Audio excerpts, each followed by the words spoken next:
Matthieu chapitre 6, le verset 5 jusqu'au verset 13. Alors la parole de Dieu déclare: « Lorsque vous priez, ne soyez pas comme les hypocrites qui aiment à prier debout dans les synagogues et au coin des rues, pour être vus des hommes.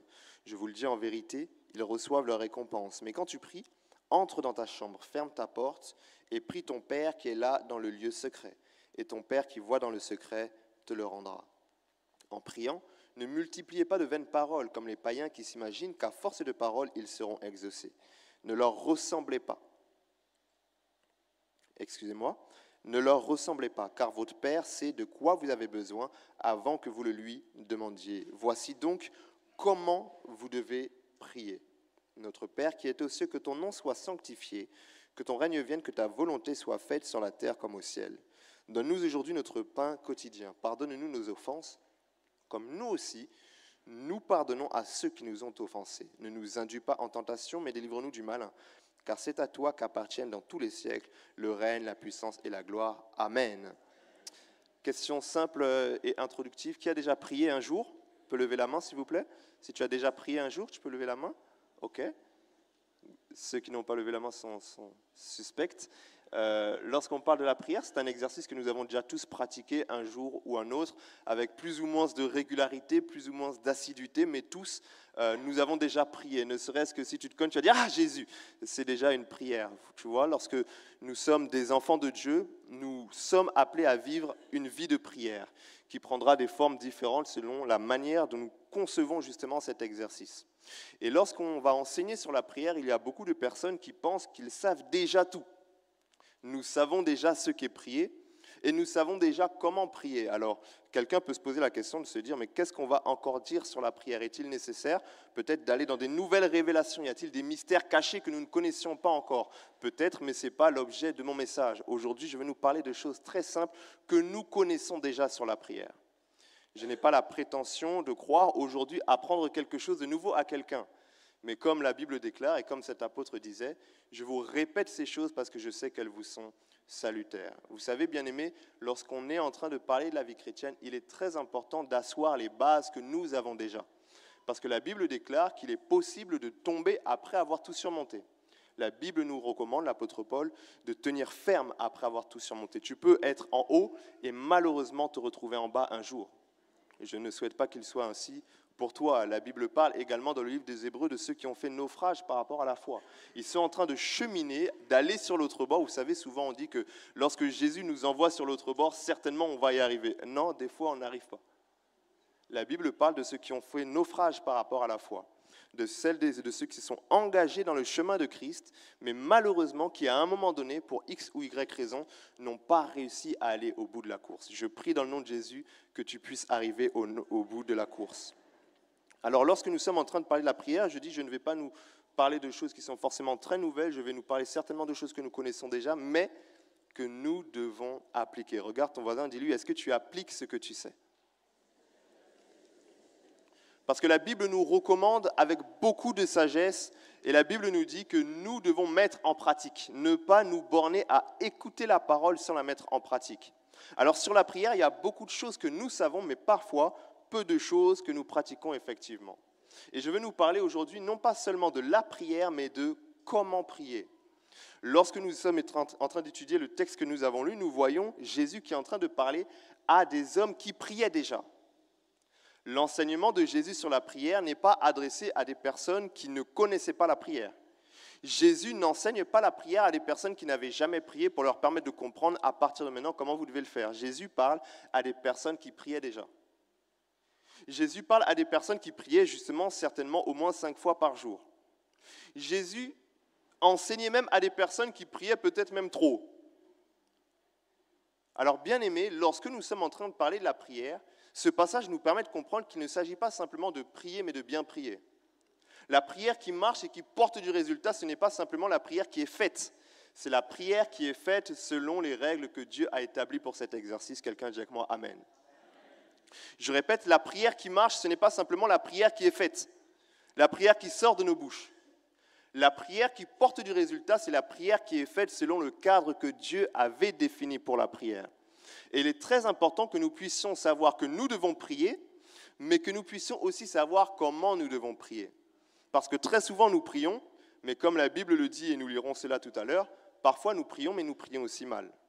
Alors nous voulons donc discuter sur le comment prier. Je vais nous partager quelques points, mais j'aimerais que nous puissions savoir que ces points sont en réalité complémentaires. Lorsque nous sommes en train de parler de la prière, il y a un certain nombre de prérogatives, il y a un certain nombre de conseils pratiques que la Bible nous donne, et ce sont ces conseils pris ensemble qui nous permettront d'atteindre les objectifs. Vous savez, la prière, c'est un peu comme, bien aimé, une belle tour. Prenons l'exemple de la tour Eiffel, elle tient sur 4 pieds. Tu en retires un, elle tombe, aussi belle soit-elle. La prière, c'est également la même chose. Il y a un certain nombre de principes. Tu peux garder tous les principes. Si tu en oublies un, tu risques de ne pas voir le résultat. Et beaucoup de personnes sont déçues, sont surprises de voir que malgré leurs efforts dans la prière, malgré leur discipline dans la prière, malgré leur bonne volonté, ils ne voient pas le résultat de Dieu dans leur vie, ou le résultat est beaucoup trop court. Parfois, c'est simplement un principe qui est oublié. Parfois, c'est simplement un aspect des choses, une facette de la prière qui a déséquilibré tout l'édifice. Je vais peut-être partager 7 points, peut-être que les 6 tu les maîtrises déjà, mais fais attention au 7e, c'est certainement lui qui t'aidera à aller plus loin. Amen, amen. Vous savez, lorsqu'on parle de la prière, encore dans mon introduction, on peut avoir aussi l'humilité de dire que malheureusement, ce ne sont pas toutes les prières qui sont exaucées. Chacun devrait avoir l'honnêteté de faire le calcul à l'intérieur de lui-même, quel est le pourcentage de mes prières qui sont exaucées. Et parfois, nous serons surpris de voir que nous prions beaucoup, mais en termes d'exaucement visible, tangible, concret de la part de Dieu, il n'y en a pas tant que ça. Dieu est-il loin de nous? Dieu est-il absent? Non, certainement pas. Peut-être qu'il a simplement prévu un chemin qu'il aimerait que nous puissions emprunter pour le trouver. Amen. Alors comment prier? C'est Jésus qui le dit. La Bible dit dans le verset 9 de Matthieu chapitre 6, « Voici donc comment vous devez prier. » Jésus n'est donc pas en train d'enseigner sur le fait de prier, mais sur la méthodologie de la prière. Et j'aimerais dire donc ce matin, il y a une méthodologie de la prière. Il y a une manière dont nous devons le faire. Il y a des principes que nous devons respecter, plusieurs que je veux partager avec nous. Et je commence ici par le premier principe. Lorsque nous prions, bien-aimés, nous devons veiller à notre motivation. Regarde ton voisin, dis-lui, veille sur ta motivation. Je l'ai cité tout à l'heure, la Bible dit dans Jacques chapitre 4, à partir du verset 2 et le verset 3, « Vous convoitez et vous ne possédez pas. Vous êtes meurtriers et envieux. Vous ne pouvez pas obtenir. Vous avez des querelles et des luttes, et vous ne possédez pas parce que vous ne demandez pas. » Mais le verset 3 nous dit, « Vous demandez et vous ne recevez pas, parce que vous demandez mal dans le but de satisfaire vos passions. » Ici, vous voyez dans ce texte qu'il y est question de 2 catégories de personnes. La première catégorie de personnes, ce sont les personnes qui ne prient pas et qui ne reçoivent pas. Mais la deuxième catégorie, ce sont les personnes qui prient mal et qui ne reçoivent pas. Vous savez, il y a dans la Bible ce qu'on appelle des mauvaises prières. Des prières mal faites, des prières qui sont malheureusement ratées dans leur forme ou dans leur fond. Ici, l'enjeu et le principe important à retenir, c'est que lorsque nous prions, nous devons prier avec un but qui est sain, avec une motivation qui est saine, avec un objectif qui est bon. Ce qui a fait défaut dans la vie de ces personnes, de Jacques, chapitre 4, verset 3, ce n'était pas la quantité de leurs prières. Bien aimés, il arrive des fois que nous prions beaucoup, mais que nous prions mal. Je savais que je n'allais pas avoir beaucoup de « Amen » dans ce message. C'est dommage que ma femme ne soit pas venue pour m'encourager. Bien aimés, il y a des personnes qui ne sont pas exaucées, pas parce qu'elles ne prient pas au bon endroit. Elles sont là où Dieu est. Vous savez, Dieu est dans cette église-là. Amen, amen. Là où 2 ou 3 sont assemblés, je vois plus ou moins, beaucoup plus que 2-3 personnes. Il y a des personnes qui sont justement au bon endroit, mais qui font la mauvaise prière. Il y a des personnes qui prient suffisamment longtemps, mais avec des mauvaises motivations. Ici, la mauvaise motivation, il y en a plusieurs, mais celle qui est présentée ici, c'est le but de satisfaire ses passions. Vous savez, l'ensemble des êtres humains que nous sommes avons des désirs, des passions. Mais nous devons apprendre à les réguler, les trier, afin de savoir derrière nos passions, derrière nos buts, nos aspirations, notre ambition, quelles sont celles qui sont légitimes et quelles sont celles qui ne le sont pas.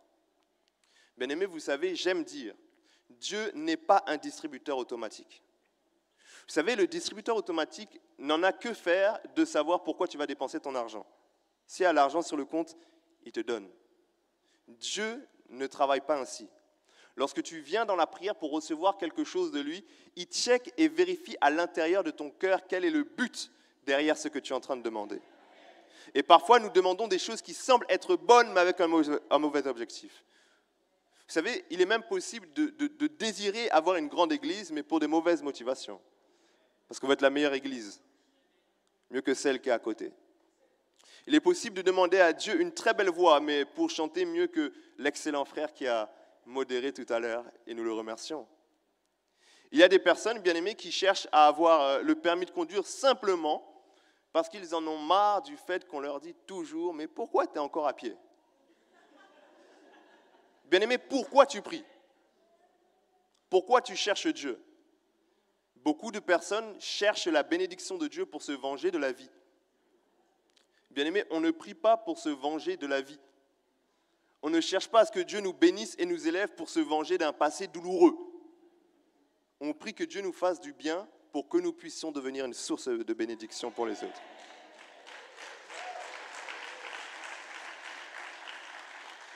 La Bible déclare toujours dans ce passage, mais un peu plus loin, cherchez premièrement le royaume des cieux et sa justice. Le reste vous sera donné par-dessus tout. Lorsque nous sommes en train de parler de la motivation, notre but principal doit être, bien aimé, la recherche de l'accroissement du royaume de Dieu, de l'expansion de son empire, de la manifestation de sa gloire. Bien aimé, il est bon de prier, mais pourquoi tu pries? Vous savez, il y a tellement de choses à dire. Chacun des points que je veux partager avec nous pourrait être une prédication complète. Mais je veux juste survoler plusieurs points pour notre édification. Mais je veux donner peut-être un petit exemple. Alors qu'on est en 2020, je pense, je suis en train de chercher un appartement. À l'année où j'allais me marier avec celle qui est maintenant mon épouse, on cherchait un appartement et puis on visite un formidable bien qui était en train d'être construit pas très loin. Et puis lorsqu'on visite, je me dis, mais c'est là que je veux vivre. Merci les parents pour le bon cadre, mais voilà, j'ai besoin de vivre un peu sans vous. L'homme quittera son père et sa mère pour s'attacher à sa femme. J'ouvre une parenthèse, vous savez, les parents, vous pouvez donner tout ce que vous voulez à vos enfants. À un moment donné, ils devront partir, hein, et ils partiront. Alors moi, je suis en train de voir cet appartement et je dis, c'est là que je vais vivre. Et je commence à prier dans mon cœur et je parle en langue, je suis touché, j'avais vraiment envie. Je prie, je dis, Seigneur, je suis ton serviteur. Fais-moi du bien selon ta parole. Et Dieu me dit, j'entends clairement sa voix dans mon cœur, à quoi te servirait-il d'avoir cet appartement si ce n'est pas pour l'ouvrir aux autres plus tard? J'ai dit, hein? Et Dieu m'a dit, je peux te donner cet appartement, mais est-ce que tu accueilleras les âmes qui auront besoin de prière? Est-ce que tu prendras des rendez-vous là-bas? Est-ce que tu vas recevoir des couples pour pouvoir communier fraternellement? Est-ce que tu vas organiser une cellule de prière, des temps d'adoration dans cette maison?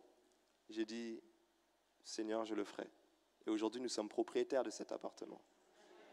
Bien-aimé, quelles sont tes motivations dans la prière? Deuxième point que nous voulons partager ensemble, c'est l'attitude. Regarde ton voisin, dis-lui l'attitude. Lorsque nous parlons de l'attitude, bien-aimé, c'est-à-dire qu'il y a toute une méthodologie qui vise à entrer dans la prière avec la bonne attitude, avec le bon état d'esprit. Je vais nous donner un exemple très simple cette fois-ci, avant de présenter l'idée avec plus de détails. Je pense qu'il y a certainement des parents dans la salle ou des grands frères et des grandes sœurs. Imagine que ton fils ou encore ton petit frère, ta petite sœur, un jour t'appelle et puis te dit, ouvrez les guillemets, je cite, « Tu ne me donnes jamais rien. De toutes les manières, tous les autres enfants ont beaucoup plus de chance que moi. Je veux cette PlayStation, sinon ça veut dire que tu ne m'aimes pas. » C'est le premier enfant. Le deuxième enfant appelle son parent et lui dit, « Papa, ça va? Je voulais juste te dire que je voulais te remercier. Parce que cette console que tu m'avais achetée il y a 5 ans, j'ai pu passer des bons moments. Alors, je t'informe qu'il y a une version nouvelle qui est sortie. Si cela te plaît, accorde-moi la grâce de le recevoir. » Bien-aimé, qui va exaucer le souhait du premier enfant? Personne, n'est-ce pas? Qui va tenter de faire quelque chose pour le deuxième? Nous tous certainement. Pourquoi? C'est la même requête, mais pas avec la même attitude. Bien-aimés, parfois nous faisons les mêmes prières, avec les mêmes mots, mais avec des attitudes différentes. Lorsque nous étudions la Bible, nous voyons que la Bible ne fait pas mention uniquement de ce que nous disons dans la prière, mais de l'état de notre cœur lorsque nous sommes en train de le dire. Et cela, c'est quelque chose qui est extrêmement important. La Bible dit dans Colossiens chapitre 4, verset 2, « Persévérez dans la prière, virgule, veillez-y avec action de grâce. » Tu pries, mais avec la bonne attitude. Romains chapitre 12, verset 12 nous dit « Réjouissez-vous en espérance. Soyez patients dans l'affliction. Persévérez dans la prière. » Nous sommes dans l'affliction, mais nous nous réjouissons dans celle-ci. Et nous sommes patients. L'attitude nous est présentée également dans Actes chapitre 16, le verset 25. La Bible nous dit, vers le milieu de la nuit, Paul et Silas priaient, mais ils chantaient aussi les louanges de Dieu. Bien-aimé, tu peux être dans la prison, mais même là, tu n'as pas la justification nécessaire pour mal prier. Vous savez, il y a des fois, nous pensons qu'à mesure dont nous souffrons, nous avons la possibilité de prier d'une manière de plus en plus légère. Vous savez, parfois on pense que notre douleur est tellement grande que nous avons le droit de prier avec murmure. Bien-aimés, allez voir ce que Dieu a fait à celles et ceux qui murmuraient dans le désert. Oui, tu es dans le désert, mais selon ma volonté, alors tu ne peux pas murmurer. Oui, tu es sur le désert, mais sur le chemin que j'ai prévu pour toi, alors tu ne peux pas murmurer. Bien-aimé, suis-je en train de rabaisser la difficulté de la situation par laquelle tu passes? Non, certainement pas. Je pense que tu souffres, et d'ailleurs nous souffrons tous quelque part. Mais malgré notre souffrance, à l'intérieur de nous, nous puisions dans l'espérance de Christ la joie pour pouvoir prier avec la bonne attitude. Philippiens 4, versets 6 à 7 pour finir nous dit « Ne vous inquiétez de rien, mais en toute chose, faites connaître à Dieu par des prières et des supplications, virgule, avec des actions de grâce. Et la paix de Dieu qui surpasse toute intelligence gardera vos cœurs et vos pensées en Jésus-Christ. » Vous remarquerez, bien aimés, que dans l'ensemble des passages que j'ai cités et ceux que je citerai pendant tout cet enseignement, vous allez toujours voir la prière associée à d'autres éléments. Toujours voir la prière associée à d'autres critères. Et cela se démontre notamment par deux conjonctions de coordination qui reviennent souvent. Parfois, il s'agit du « et », le « et », « e-t », qui exprime la conséquence, qui exprime la conclusion. Fais ceci, fais cela, et ensuite, par conséquence, tu seras exaucé. Bien-aimé, l'exaucement n'est pas mystique avec Dieu. L'exaucement n'est pas hasardeux. C'est la somme de l'ensemble des principes que nous réunissons pour faire sa volonté. Et parfois, l'autre conjonction qui est utilisée, c'est « mais ». Mais. Mais, c'est-à-dire que tout ce que tu as fait, c'est bien. Mais n'oublie pas également ce qui viendra. Amen, amen. Troisième point que nous voulons partager ensemble, basique et élémentaire dans la connaissance, mais dans la pratique parfois non appliquée. Jean chapitre 14, verset 13 nous dit « Et tout ce que vous demanderez en mon nom, je le ferai, afin que le Père soit glorifié dans le Fils. Tout ce que vous demanderez, oui, mais en mon nom. » Regarde ton voisin, dis-lui « en son nom ». Et vous savez, l'un des plus grands pièges des chrétiens dans la prière, c'est que nous pensons parfois que prier dans le nom de Jésus, c'est simplement dire le nom de Jésus dans la prière. C'est beaucoup plus profond que ça. On pense que prier dans le nom de Jésus, c'est lorsque tu vas demander à Dieu, « Seigneur, donne-moi de trouver un nouveau travail, je prie dans le nom de Jésus, Amen. » Et puis là, tu dis que tu as prié dans le nom de Jésus. Non, prier dans le nom de Jésus, ce n'est pas faire mention de son nom. Prier dans le nom de Jésus, c'est s'appuyer sur sa recommandation auprès du Père. Je réexplique. Prier dans le nom de Jésus, ce n'est pas simplement expliciter par le mot le nom de Jésus. Prier dans le nom de Jésus, c'est s'appuyer sur la conscience que tout ce que nous demandons au Père, nous le recevons par son intermédiaire. Reprenons notre exemple du travail. Certaines personnes prient que Dieu leur donne un nouveau travail dans le nom de Jésus, mais s'appuyant sur leurs compétences et sur leur diplôme. Je prie dans le nom de Jésus, mais je prie que Dieu m'exauce parce que quand même, j'ai étudié. Suis-je en train de dire qu'il ne faut pas étudier? J'ai sérieusement étudié. Et je nous encourage aussi à le faire aussi longtemps que possible, pour les jeunes et pour les moins jeunes, à se former par n'importe quelle autre manière qui se présentera devant nous. Mais nous ne nous appuyons pas sur nos chars et sur nos chevaux. Nous nous appuyons sur le nom de l'Éternel. Bien-aimés, prier dans le nom de Jésus, c'est considérer, lorsque je suis en train de prier, qu'il est le seul chemin qui mène au Père. Ma discipline ne m'emmènera jamais à Dieu. Bien-aimés, certaines personnes disent « au nom de Jésus », dans les mots, mais dans leur cœur, ils s'attendent à être exaucés parce qu'ils ont prié tellement longtemps. Et d'ailleurs, ils ont même jeûné aussi. Vous savez, le jeûne ne nous apporte pas Dieu. Sinon, l'ensemble des personnes de l'Ancien Testament étaient sauvées. Ils n'étaient pas sauvés sur la base du jeûne.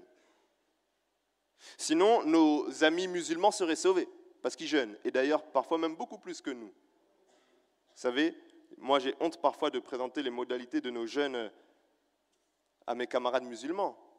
Parce qu'on dit, vous mangez à 18h. Oh, ça va. Bien-aimé, si tu cherches à faire la guerre du jeûne, les chrétiens l'auront perdu facilement. Parce que nous ne sommes pas les plus grands jeûneurs. Allez voir en Asie la manière dont les gens savent se priver de ce qui est important. Iront-ils au ciel sur la base de leur privation de nourriture? Non. Le seul chemin qui mène auprès du Père, c'est Jésus-Christ. Il a dit, je suis le chemin, la vérité et la vie. La Bible déclarera dans Hébreux qu'il nous a tracé un chemin par sa chair, par son sacrifice. Il a tracé une nouvelle voie, il a inauguré un chemin. Bien-aimé, lorsque nous sommes en train de prier, nous nous appuyons sur la conscience claire que nous étions sans Dieu dans le monde. Nous étions sans espérance dans le monde, mais il est venu nous chercher, nous tirer de la boue du péché et nous emmener auprès du Père. Bien-aimés, lorsque nous prions, je ne suis pas en train de dévaloriser la place de la discipline, l'importance de prier suffisamment longtemps. Mais je suis en train de dire que la discipline, le jeûne, la durée de la prière ne saurait nous permettre d'être exaucés si dans nos cœurs nous n'avons pas la conscience claire que c'est par Jésus et son sacrifice que nous avons accès à Dieu. Amen. Nous prions dans le nom de Jésus. Point suivant, nous sommes au combienième point? 4e point. Je savais, c'était pour voir si vous suiviez. L'exactitude face aux Écritures est l'un des principes fondamentaux de la prière. Bien-aimés, Dieu n'exauce pas toutes les prières, mais celles qui sont faites selon sa volonté. Nous le voyons notamment dans 1 Jean chapitre 5, à partir du verset 14. La Bible déclarant ici, nous avons auprès de lui cette assurance que si nous demandons quelque chose selon sa volonté, il nous écoute.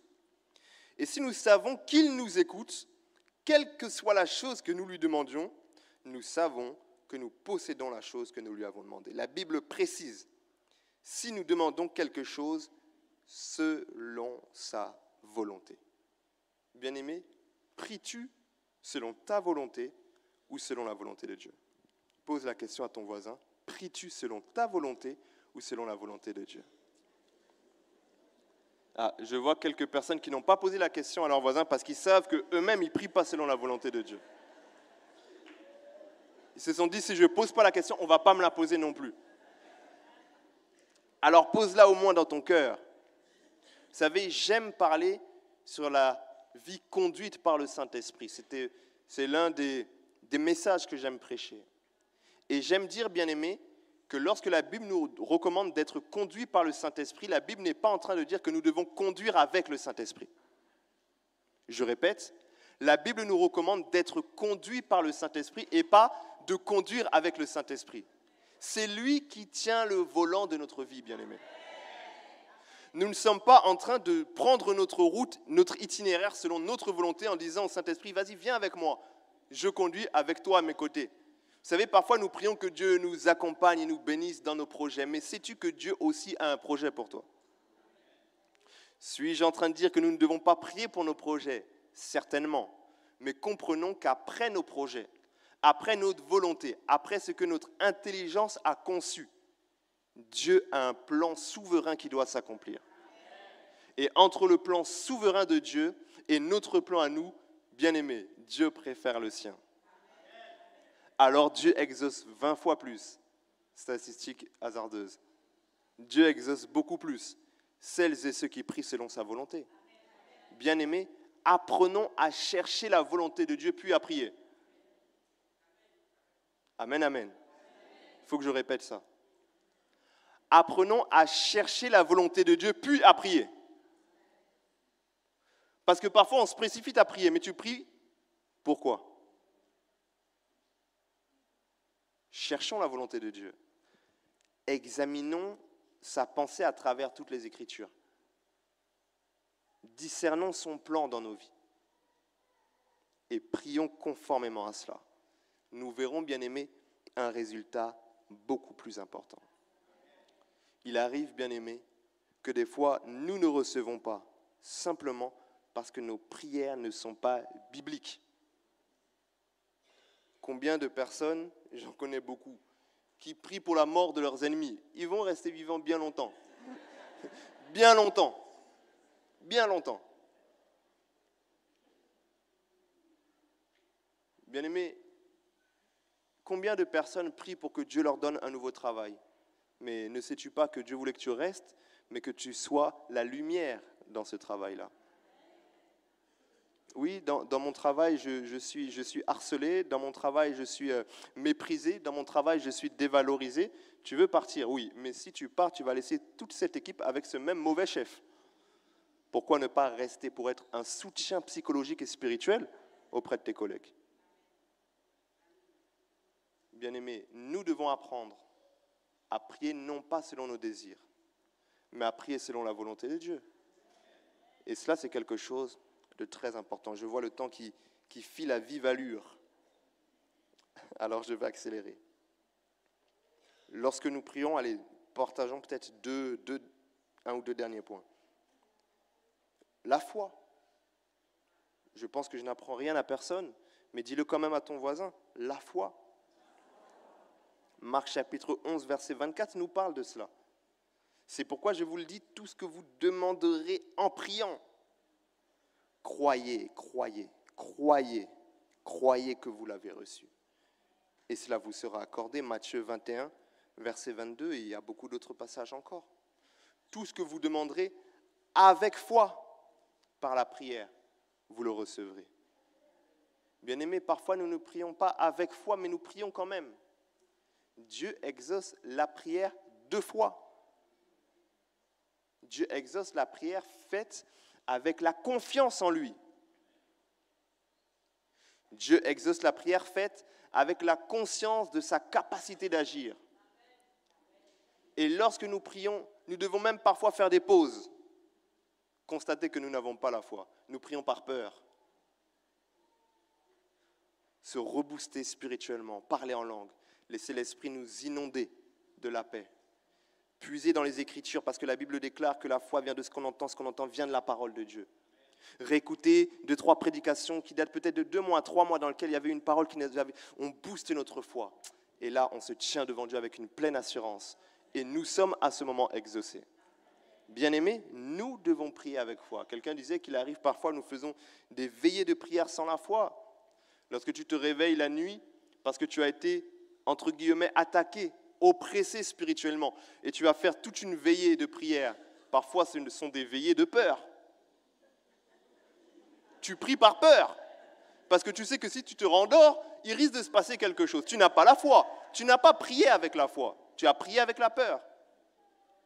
Bien-aimés, nous devons comprendre aujourd'hui que ce n'est pas la prière qui est exaucée.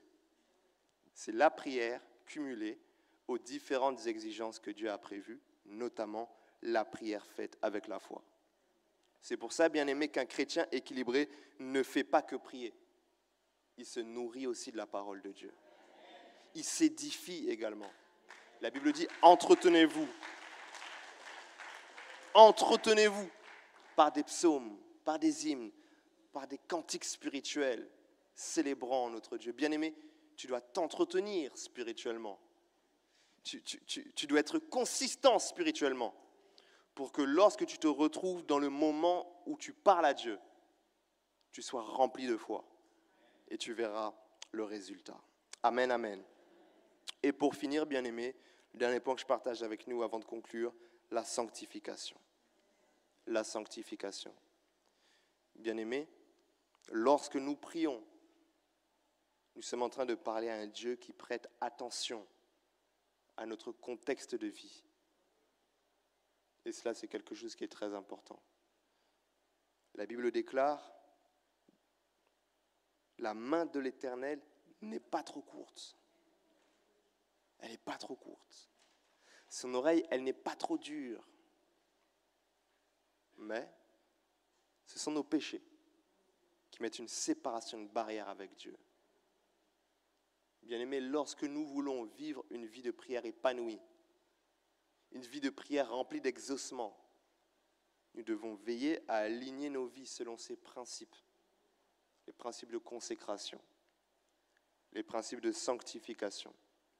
Et cela, bien-aimés, c'est quelque chose de très important. Vous savez, ma femme m'édifie beaucoup.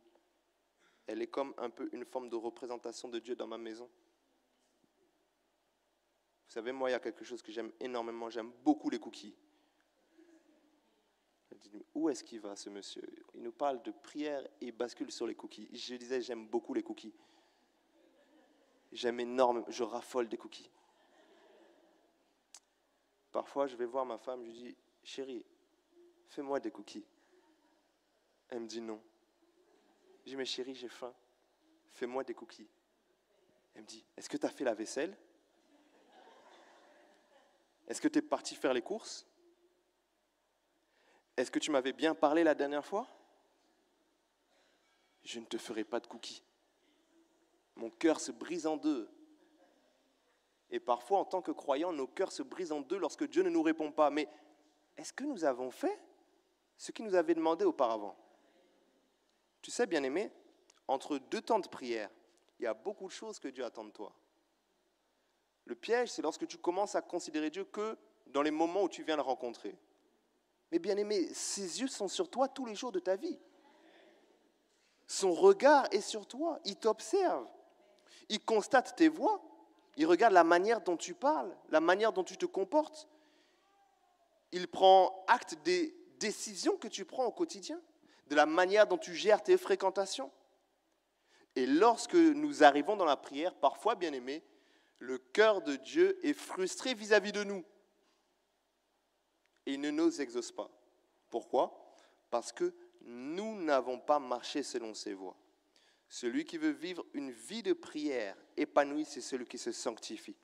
C'est celui qui se consacre. C'est celui qui marche selon Dieu au quotidien. Il devient l'ami de Dieu. On exauce son ami lorsqu'il nous demande quelque chose. On n'exauce pas un ennemi. On n'exauce pas un inconnu. Et on n'exauce pas une personne qui ne nous respecte pas. Bien-aimés, il est important que nous puissions respecter Dieu. Amen. Alors je conclus donc en nous permettant de réfléchir au caractère indispensable, incontournable de la prière et de la manière dont nous la faisons. Bien-aimés, lorsque nous sommes en train de parler de la prière, le pasteur l'a dit tout à l'heure, nous ne sommes pas en train d'aborder un sujet secondaire de la vie chrétienne. La prière est l'un des sujets clés, fondamentaux dans la vie chrétienne. Pourquoi? Parce que c'est dans la prière que nous pouvons recevoir de Dieu l'ensemble de ce que nous avons besoin de lui. Celui qui n'a pas une vie de prière efficace ne reçoit pas beaucoup de Dieu. Celui qui ne reçoit pas beaucoup de Dieu n'est pas fort spirituellement. Celui qui n'est pas fort spirituellement risque, bien aimé, de s'éloigner du salut. La Bible dit que nous devons travailler à notre salut. Sommes-nous sauvés par la prière? Non. Nous sommes sauvés par la foi en l'œuvre de Jésus. Mais une fois que nous avons la foi en Jésus, la prière nous permet de recevoir la capacité qui nous permettra de vivre selon le salut que nous avons reçu. C'est alors que le salut est individuel, il est éternel, mais en réalité, nous pouvons quand même le perdre. Amen, amen. Lorsque Dieu nous sauve et que nous acceptons Jésus, nous avons l'assurance du salut. Mais pour maintenir ce salut, nous devons vivre comme des chrétiens. Et celui qui ne prie pas ne pourra jamais vivre comme un chrétien. Celui qui ne prie pas bien, celui qui n'est jamais exaucé, celui qui qui n'apprend pas dans la prière à recevoir la vie de Dieu, à recevoir sa paix, à recevoir sa bénédiction, à recevoir sa force, à recevoir ses instructions, un jour ou un autre, risque de dérailler du chemin. Bien-aimés, il est important, il est nécessaire, si nous voulons dans 10 ans être encore dans une église, que nous puissions nous attacher à bien prier. Amen. Est-ce que tu veux bien te lever avec moi? Nous voulons prier par rapport à ça.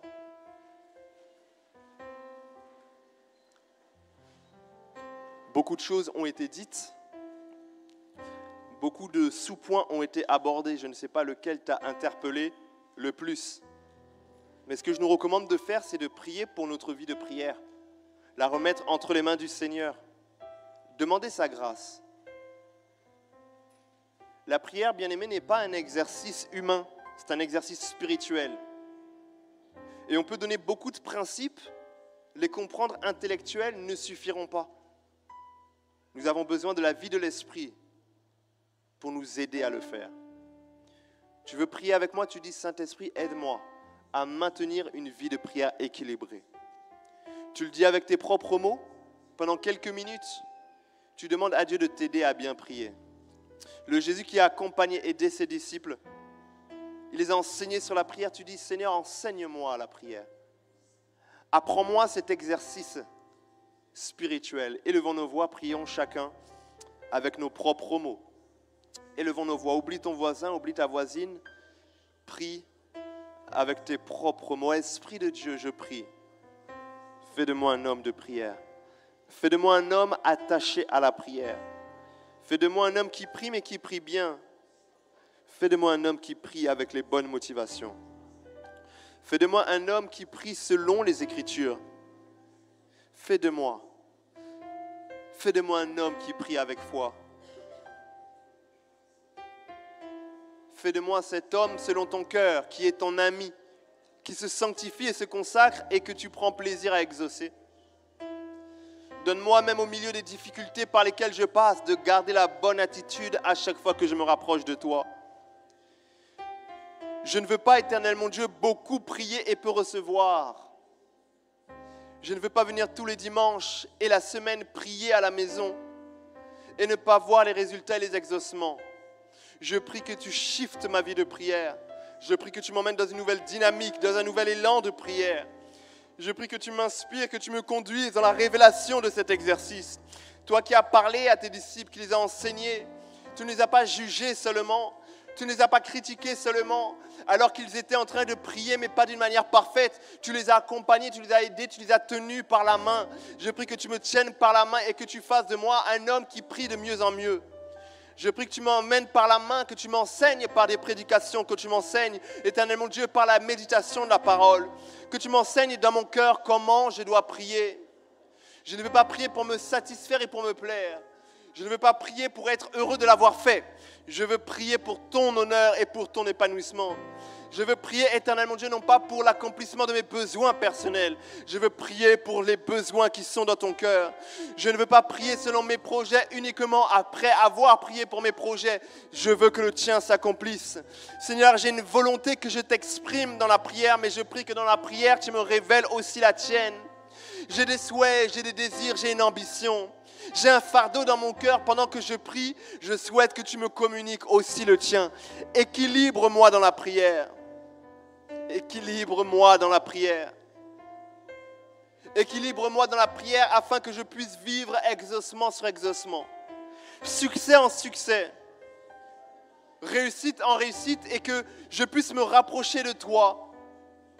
Exauce-moi dans la prière afin que je puisse être encore plus dans l'action de grâce et dans la louange.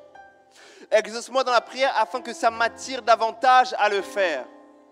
Exauce-moi dans la prière afin que je sois encore et encore plus attaché à toi. Exauce-moi dans la prière afin que ça m'encourage à continuer. Exauce-moi dans la prière afin que cela renforce ma communion avec toi. Et en attendant cela, donne-moi de rester fidèle. Donne-moi de rester fidèle.